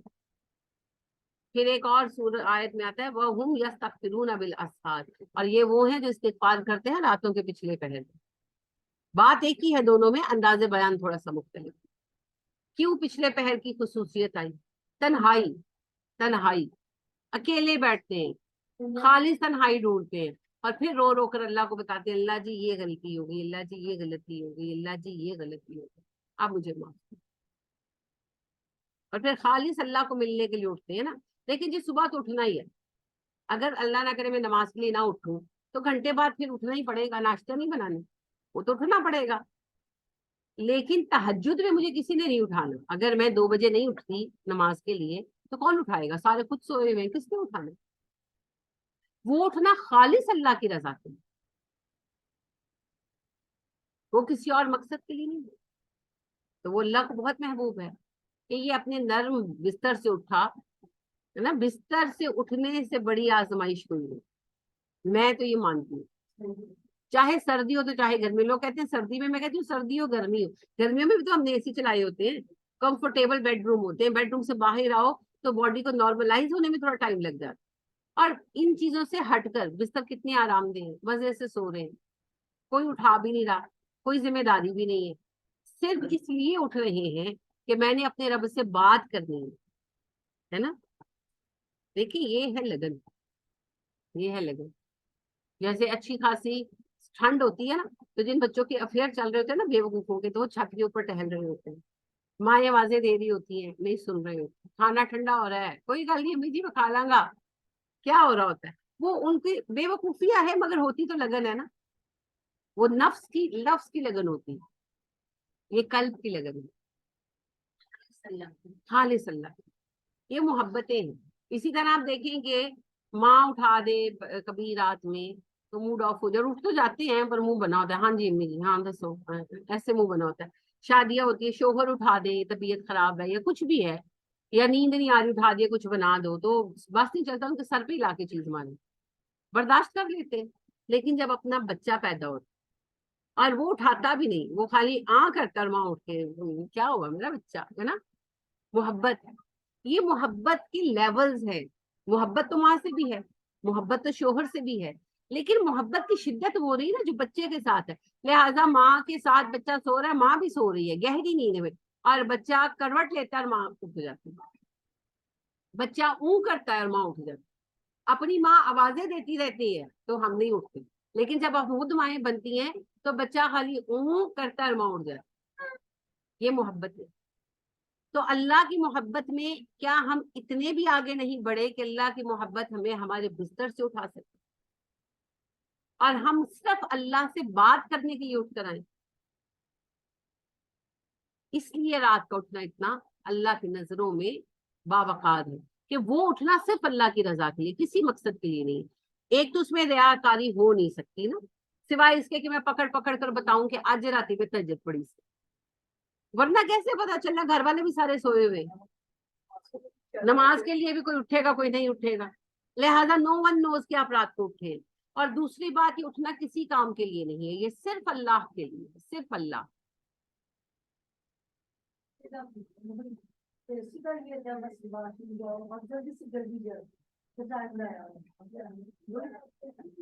صرف اللہ کی رضا کے لیے ہے نا. اسی لیے یہ وقت میں اٹھنا اور پھر اللہ سے کہنا کہ اللہ جو مجھ سے جو جو غلطیاں ہوں گی معاف کر دی. اللہ کو بے حد محبوب، بے حد محبوب. تو لہذا کوشش کریں تہجد کے لیے. ظاہر ہے جن کے بچے چھوٹے ہیں، ذمہ داریاں ہیں، ان کے لیے مشکل ہے، کبھی کبھار پڑھ لیا کریں. جب کبھی دل پر گناہوں کا بوجھ بڑھ جائے تو اس تب کوشش کریں کہ کبھی ایک رات اٹھ جائیں اور اللہ سے اپنے معاملات کی بات کریں. کبھی کبھی پڑھ لیں، نہ پڑھنے سے بہتر کبھی کبھی پڑھیں. اور اگر اللہ توفیق دیتے مستقل. باقی ویسے استغفار کا کوئی وقت نہیں ہے، استغفار تو ہر وقت کی جا سکتی. اور اللہ کے اور ہمارے استغفار کے درمیان کوئی حائل نہیں ہے جی. اللہ تواب ہے. تواب کا مطلب ہے بہت قبول کرنے والا. اواب ہوتا ہے بہت لوٹنے والا, تواب ہوتا ہے آنے والے کو ویلکم کرنے والا. تو اللہ بہت تواب ہے جی, بہت تواب ہے. ہر لوٹنے والے کو ویلکم کرتا ہے, کسی کے لیے نہ نہیں, کسی کے لیے نہ نہیں ہے. کوئی 90 سال کا بڈھا بھی اٹھ کر کہتا ہے کہ اللہ جی 90 سال زندگی کے میں نے گناہوں میں گزار دیے تو مجھے معاف کر دے, اللہ اسے بھی معاف کر دے. کسی کے لیے دروازہ بند نہیں, کسی کے لیے نہیں. حضرت سریم رضی اللہ تعالیٰ عنہ کا واقعہ میں نے آپ سے عرض کیا کہ یہ جو ہے قبیلہ اوس کے وہ بندے تھے, سارا قبیلہ اوس مسلمان ہو گیا تھا, یہ نہیں ہوئے. احد کے وقت مسلمان ہوئے, جب احد کی جنگ کے لیے نکل رہے تھے, لشکر تیار تھا, یہ آئے اور مسلمان ہوئے اور کہا کہ میں بھی جنگ میں ساتھ چلوں گا. آپ نے کہا اوکے چلے. تو ابھی پہلا ہی پڑاؤ تھا, ابھی مدینے سے روانہ ہوئے تھے, احد پہنچے نہیں تھے, پہلا پڑاؤ تھا جہاں پہلی نماز کے لیے رکے ہیں. تو اونٹ کو رستے وہاں پڑاؤ کے قریب روکتے ہوئے ٹھوکر لگی اور یہ گرے اور ان کی گردن کی ہڈی ٹوٹ گئی, شہید ہو گئے. آپ صلی اللہ علیہ وسلم نے فرمایا سریم پر اللہ کی رحمت کا حال دیکھو, اس بندے کے نصیب میں ایک نماز نہیں ہوئی مگر اللہ نے اسے شہادت عطا کر. ان کو تو نہیں پتا تھا نا میں مرنے والا ہوں, وہ تو اپنی نیت سے چلے تھے. سب کے لیے توبہ کے دروازے کھلے ہیں جی, ہر وقت کھلے ہیں, ہر وقت کھلے, ہر وقت. بے شک اللہ نے ایسی آسان ان کے لیے رکھی تھی جنت کہ آپ دیکھیں وہ اس حالت میں اللہ کے حضور پہنچے کہ ایک گناہ نہیں, کیونکہ مسلمان ہوئے نا, مسلمان ہونے کے بعد ان کو 3-4 گھنٹے سے زیادہ ٹائم ہی نہیں ملا, اور وہ بھی سفر میں. گھر میں ہوتے تو چلو کسی سے کوئی بات کرتے یا کچھ, سفر میں ظاہری بات ہے اپنا سب سفر کی طرف متوجہ ہیں, تو لہٰذا جو ہے ان کو کوئی بالکل نامہ اعمال 0/0 کلیئر, اور اس کے اوپر شہادت, نور علی نور, ہم حرما و ہم ثواب.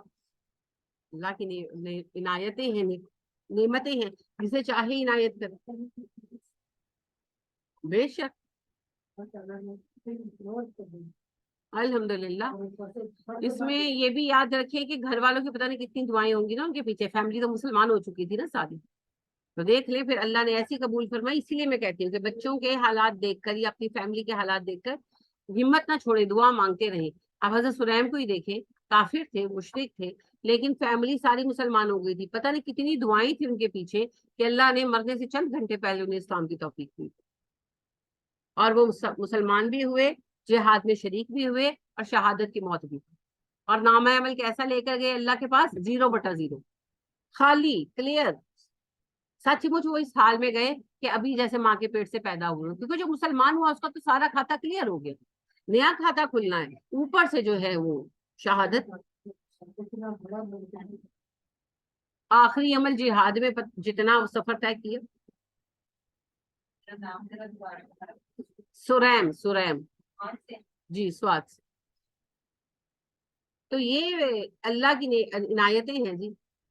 تو ایک تو دعا کرتے رہا کریں اپنے لیے, دوسروں کے لیے, اپنے لیے بھی, کیونکہ کیا پتا اللہ کب قبول فرما لے, ہے نا. اللہ مجھے جنت الفردوس عطا فرما, اب اللہ نے جب فیصلہ کر لیا کہ ہاں میں نے اسے جنت الفردوس میں ایک گھر الاٹ کر دیا, اب اس کے لائق کرنا اس کا کام ہے. کیا پتا وہ آپ کو کس چیز کی توفیق دے دے, کیا پتا وہ آپ سے کون سا کام کرا لے, ہے نا. یہ تو اس کا مسئلہ ہے. لہٰذا آپ دیکھیں ابئی کا حافہ حضرت ابو بکر صدیق رضی اللہ تعالیٰ عنہ کے والد کٹر شدید کافر تھے, اور ابو بکر ان کے لیے دعائیں مانگتے تھے. آخر وقت میں, آخر عمر میں اللہ نے اسلام کی توفیق دی ہے. اس کے بعد 14 سال زندہ رہے. آپ کو کیا پتا کس کے پاس کتنا وقت موجود ہے, اور کس کو اللہ کب ایمان کی توفیق دے دے, کون کب پلٹ آئے, کوئی بھی نہیں جانتا, کوئی بھی نہیں جانتا. تو نبی کریم صلی اللہ علیہ وسلم نے جب لیٹرز بھیجے ہیں تو آپ صلی اللہ علیہ وسلم نے روم کا جو کلیسا تھا اس کے بڑے پادری کے نام بھی لیٹر بھیجا. تو وہ جو تھے بہت بوڑھے ہو گئے ہوئے تھے, یعنی کہ ان کی کہتے ہیں بھویں بھی سفید ہونے پر آ گئی تھی, 90-92 سال کے آدمی تھے. تو ان کو جب لیٹر ملا تو وہ بڑے خوش ہوئے. ان کے پڑھا نبی صلی اللہ علیہ وسلم کی طرف سے دعوت کا لیٹر تھا نا کہ میں اللہ کے رسول محمد صلی اللہ علیہ وسلم کی طرف سے فلاں بن فلاں کے نام اس طرح بھیجتے تھے, تو آپ نے ان کے نام ہی بھیجا. تو اتنے خوش ہوئے کہ وہ عبادت گاہ کے مین روم میں آ گئے نا, اور انہوں نے اونچی اونچی کہا کہ لوگوں آخری نبی جس کا انتظار کر رہے تھے وہ آ گیا. تو میں تو ایمان لائے تم بھی ایمان لاؤ اس طرح. تو وہ عیسائی تھے تو ان کو غصہ آ گیا, انہوں نے ان کو مارنا پیٹنا شروع کر دیا. بوڑھے آدمی تھے, مر گئے, شہید ہو گئے. تو آپ دیکھیں کہ اسلام, انہوں نے تو اسی وقت اعلان کر دیا کہ میں تو ایمان لیا ہے, تم لوگ بھی ایمان لاؤ. تو آپ دیکھیں کہ شہادت, براہ راست شہادت, اور کئی ایسی آپ کو چیزیں ملیں گی. لہٰذا بات یہ ہے کہ توبہ کو حقیر نہ سمجھے, کیا پتا اللہ کیا سبب پیدا کر دے. جی جی بالکل. لیکن ان بیچاروں نے تو بڑی تکلیف کاٹی. جو فرعون نے مقابلے کے لیے جادوگر بلوائے تھے, وہ حضرت موسیٰ علیہ السلام پر ایمان لائے, اور ظاہری بات ہے عبادت کا تو ان کو موقع ہی نہیں ملا. پھر ان کو شہید کر دیا گیا بڑے ظلم کے ساتھ. انہوں نے بڑی استقامت دکھائی, اللہ نے ان کو بہت استقامت دی. تو بہرحال بے شمار لوگ ہیں جی. اللہ سبحانہ و تعالیٰ جب کسی کے لیے فیصلہ کر دے تو اللہ اس کے لیے سبب بھی پھر پیدا کرنا جانتے ہیں. وہ مسبب الاسباب ہیں, اور جنت تو اللہ کی ملکیت ہے, جسے جو چاہے اس میں سے عطا کر دے. تو دعا مانگا کریں اپنے لیے, گھر والوں کے لیے, اپنوں کے لیے, اور استغفار کی کثرت کریں. اللہ سبحانہ و تعالیٰ استغفار کی کثرت سے گناہوں کو معاف کر دیتے ہیں. استغفار کا رول کیا ہے؟ استغفار کا رول یہ ہے کہ جب آپ کو گناہ کا احساس ہوا, آپ نے اللہ سے معافی مانگی, اللہ سبحانہ و تعالیٰ حکم دیتے ہیں, فرشتہ اس گناہ کو مٹا کر اس کی جگہ نیکی لکھ دیتا. دیکھیے کتنا اعلیٰ بدلہ ہے. گناہ مٹا دیا جاتا ہے اور ایک نیکی لکھ دی جاتی ہے. سبحان اللہ. نبی کریم صلی اللہ علیہ وسلم فرماتے ہیں کہ جب انسان جو ہے وہ کوئی گناہ کرتا ہے تو فرشتے فوری طور پر اسے رجسٹر میں درج نہیں کرتے, بلکہ اس کے لیے نا انتظار کرتے ہیں کہ شاید اس کو احساس ہو جائے, یہ توبہ کر لے.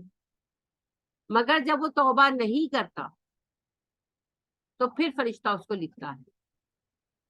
پھر اس کو کچھ عرصے کے بعد احساس ہوتا ہے بندے کو کہ یار مجھ سے تو غلطی ہو گئی, مجھے تو استغفار کرنی چاہیے, اور وہ استغفار کرتا ہے تو اس گناہ کو مٹا دیا جاتا ہے اور اس کی جگہ پر نیکی لکھ دی جاتی ہے. ٹھیک ہے, تو یہ اصول ہے, یہ اللہ سبحانہ و تعالیٰ کا بنایا ہوا اصول, کہ جب بھی ہم, اگر آپ کے گناہ زیادہ ہیں تو آپ تو اس بات پہ خوش ہو جائیں کہ جب آپ نے توبہ کرنی ہے تو وہ گناہ مٹا دیے جانے اور اس کی جگہ پر اتنی نیکیاں لکھ دی جانی ہیں. کتنا آسان ہے. لیکن بس دو چیزیں, ایک تو توبہ دل سے ہو, دل سے ہو. دل سے توبہ ہونے کی علامت کیا ہے؟ ندامت ہونا, آئندہ گناہوں سے بچنے کی کوشش کرنا. کوشش تو ہو نا, چلیں کسی وقت بچ پائے, کسی وقت پھنس بھی گئے, لیکن کوشش تو ہو. یہ نہیں کہ بس توبہ کے تسبیح پڑے جا رہے ہیں, پرواہ کوئی نہیں. یہ ایٹیٹیوڈ اللہ پسند نہیں کرتے. یہ ایسے ہی ہے کہ آپ کا بچہ بیٹھا ہوا ہے, فرض کریں کہ اسے گند بکھیر ہے, اور آپ اس کو منع کر رہے ہیں کہ بھی گند مت ڈالو, تو وہ کہتے ہیں اچھا اچھا امی اچھا, اور اس کے بعد اگلا اس نے جو کھایا چاکلیٹ, اس کا ریپر بھی وہی پھینک دیا, تو پھر تو آپ ماریں گے پکڑ کر, ہے نا. میں کہہ تو رہا ہوں امی میں گند نہیں ڈالوں گا, تو آپ کیا جواب دیں گے؟ ہاں, کہ کہہ تو رہے ہو تو جو پھینکا کیوں ہے پھر یہ. تو اللہ سبحانہ و تعالیٰ بھی یہی ڈیمانڈ کرتے ہیں کہ جب آپ کسی سے معافی مانگتے ہیں تو آپ کا رویہ بھی تو چینج ہونا چاہیے. تو جب تم مجھ سے معافی مانگ رہے ہو تو پھر آئندہ کے لیے گناہ چھوڑ دو. اب اس میں یہ ہے کہ ہم نے گناہ چھوڑ دیا, مگر کچھ عرصے بعد ہم سے پھر وہ مسٹیک ہوگی. فار ایگزامپل غیبت کی بات کرتے ہیں. غیبت ہماری زندگیوں کا حصہ رہا ہے. ہم میں سے کوئی ایسا نہیں ہے جو یہ کہہ سکے کہ میں نے کبھی غیبت نہیں کی. تو غیبت کو ہم نے چھوڑا. اب کیا ہوتا ہے, کسی وقت فرض کریں کہ ایک دل بہت دکھا ہوا ہے, لیٹ سپوز شوہر سے جھگڑا ہو گیا, اور انہوں نے کوئی ایسی ناگوار بات کہہ دی کہ وہ ہمیں بہت تکلیف دے رہی ہے.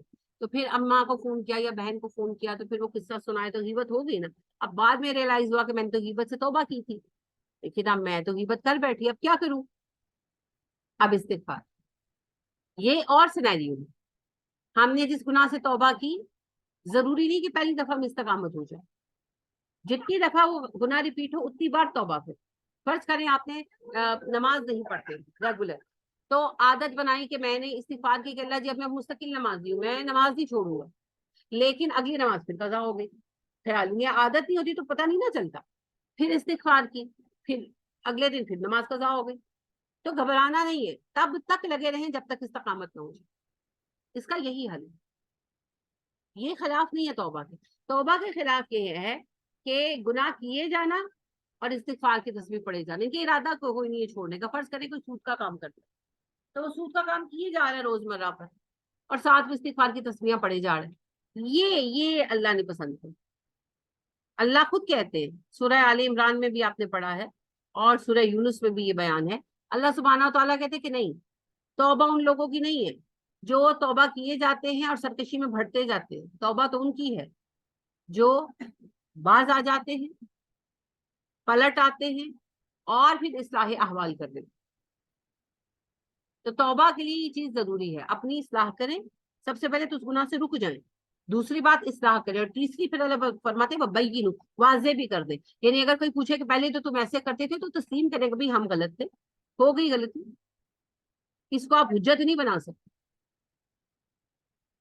تو یہ نہیں کہ توبہ کی پھر یعنی کہ پھر گناہ کرنا اور بات ہے نا، میں نے کہا نا کہ آپ سے گناہ سرزد ہو گیا وہ اور بات ہے، ایک یہ کہ لگے ہوئے جیسے کوئی شرابی ہے، شراب پینا نہیں چھوڑنا، بس استغفار کی تسبیحاں پڑھے جاؤ، وہ اللہ پہ معاف کر دے گا، نہیں ایسے نہیں ہے، شراب چھوڑو اور ساتھ استغفار کرو، پھر اللہ معاف کر دیں گے۔ ہاں فرض کرے اس نے شراب چھوڑ دی، کسی شرابی دوست سے سال بعد ملاقات ہوئی، اس نے کہا یہ ایک پیگ پی لے، ایک پیگ، اس کے چکر میں آ کر پی لیا، اب بعد میں ریئلائز ہوا میں نے شراب چھوڑ دی، یہ میں کیا کر بیٹھا، ہاں یہ غلطی ہے، اس پر استغفار ہوگی۔ لیکن یہ کہ شراب تو میں نے روٹین میں پینی ہے، شراب تو مجھے چھوٹی نہیں، ہاں استغفار میں پڑھ رہا ہوں، یہ توبہ نہیں، اسے اسلام توبہ نہیں مانتا۔ تو گناہ پر دلیر نہیں ہونا، توبہ کا مطلب یہ نہیں کہ ہم گناہ پر دلیر ہو جائیں، کہ توبہ کا ایک پازیٹیو ایسپیکٹ ہے نا کہ مایوس نہیں ہونا، کتنا بھی گناہ ہو جائے مایوس نہیں ہونا، لیکن اس کا ایک جو ہے نیگیٹو ایسپیکٹ ہے، اور وہ نیگیٹو ایسپیکٹ یہ ہے کہ جی اللہ نے معاف کر دینا، جو چاہے کیے جو، بس توبہ کر لو، نہیں ایسے نہیں، ایسے نہیں، گناہ چھوڑیں گے اور معافی مانگیں گے تو اللہ معاف کر دے۔ نماز نہیں پڑھ رہے ہوں گے، آگے بیٹھے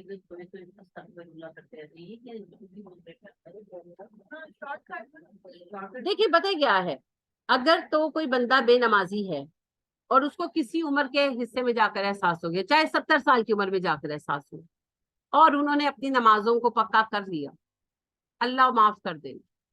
لیکن اگر کوئی بندہ بے نمازی ہی مر گیا اور وہ استغفار کی تسبیحاں بھی کرتا تھا، تو جو اصول ہے اس پر تو یہ بات پوری نہیں ہو کرتی، باقی سب کا معاملہ اللہ کی طرف ہے، 1 to 1 بیسس پر ہم کسی کا نہیں کہہ سکتے کہ اللہ نے کس کو معاف کرنا ہے کس کو نہیں، ہے نا۔ وہ نبی حدیث ہے نا، نبی اکرم صلی اللہ علیہ وسلم نے فرمایا جب کوئی کہتا ہے اللہ فلاں کو معاف نہیں کرے گا تو اللہ غضبناک ہوتے، اللہ کہتے ہیں یہ کون ہے جو میرے نام پر قسم اٹھا کر کہہ رہا ہے اللہ فلاں کو معاف نہیں کرے گا، میں اس کو تو معاف کر دوں گا، میں اس کو معاف نہیں کروں گا۔ تو ہم کسی بندے کے بارے میں ہارڈ اینڈ فاسٹ نہیں کہہ سکتے، ہاں جو اصول ہے، یعنی مسٹر اے جو ہیں وہ نمازی نہیں تھے، 70 سال کی عمر میں جا کر توبہ کی اور نمازوں میں پختہ ہو گئے، اور 71 سال کی عمر میں مر گئے، یا 1 مہینہ مستقل نمازیں پڑھی اور مر گئے، اب انہوں نے توبہ کر لی، ان کا کھاتا انشاءاللہ معاف ہو جائے گا۔ اور مسٹر بی جو ہے وہ نمازی نہیں تھے اور نمازی کبھی بھی نہیں رہے اور مر گئے استغفار کی تسبیحاں کرتے کرتے۔ اسلام نے جو اصول طے کیا ہے، جو قرآن رول بتاتا ہے، جو بھی ہم نے ڈسکس بھی کیا ہے، اس پر یہ توبہ توبہ نہیں، ٹھیک ہے، یہ دکھاوے کی بات ہے۔ اب فائنلی 1 to 1 بیسس پہ اللہ کس کو معاف کریں گے، وہ اللہ اور بندے کے درمیان ہے، وہ نہ آپ کچھ کہہ سکتی ہیں نہ میں کچھ کہہ سکتی۔ تو ایک خاتون جاننے والی ہے میری، تو وہ جب بیاہ کر گئی 22-23 سال کی، ظاہری بات ہے، تو شوہر بھی ان کے 1-2 سال بڑے تھے، تو تب سے ان کو کہتی رہی کہ آپ نماز پڑھیں، وہ نماز نہیں پڑھتے تھے، تو کہتی رہی۔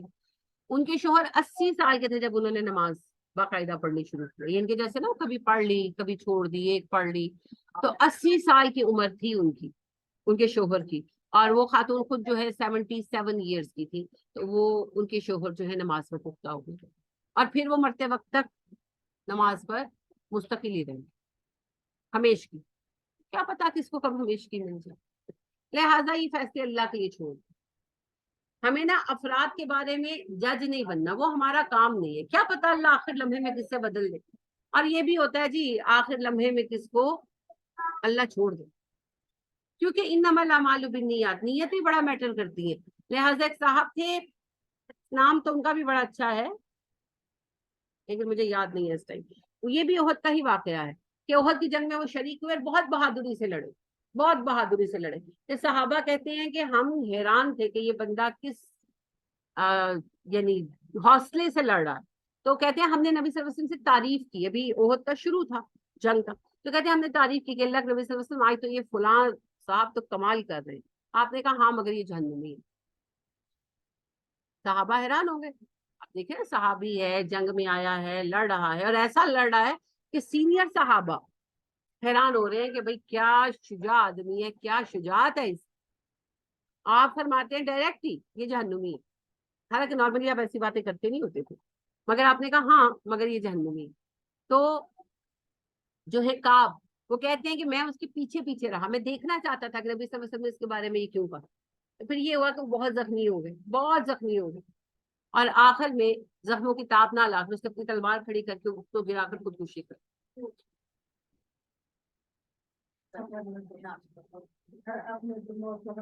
جی حرام موت نہیں, موت کو حرام نہیں کر دیا, حرام موت کر تک آپ کی.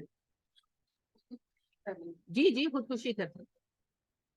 تو آپ کچھ نہیں کہہ سکتے کیونکہ نبی صلی اللہ علیہ وسلم نے فرمایا انما الاعمال بالخواتیم, اعمال کا انحصار ان کے خاتمے پر ہے. اسی لیے کہتے ہیں انت بھلا تو سب بھلا, لہٰذا جلد بازی نہ کیا کرے, کسی کے بارے میں رائے قائم نہ کیا کرے. یہ اللہ کے معاملے ہیں, اللہ کی طرف ہے. جنید جمشید کو دیکھ لیں, آغاز شہرت کیا تھی جنید جمشید کی؟ گانا. اور انجام شہرت دینداری, ہے نا. تو اللہ نے کس کو کیا انجام دینا ہے اسی کا کام ہے, اسی کو پتا ہے, اسی پہ چھوڑ دے, اور حسن ظن رکھے, دعا کرتے رہیں. تو اللہ ہم سب کو نیک انجام عطا فرمائے. لیکن نیک انجام کی طرف لے جانے والی ایک اہم چیز استغفار. تو استغفار کی کثرت, کوئی سے بھی استغفار پڑے آپ کی مرضی ہے, لیکن استغفار کی کثرت. اللہ ہمیں توفیق عطا فرمائے, آمین. سبحانک اللہم و بحمدک ونشہد ان لا الہ الا انت ونستغفرک ونتوب الیک. السلام علیکم ورحمۃ اللہ وبرکاتہ.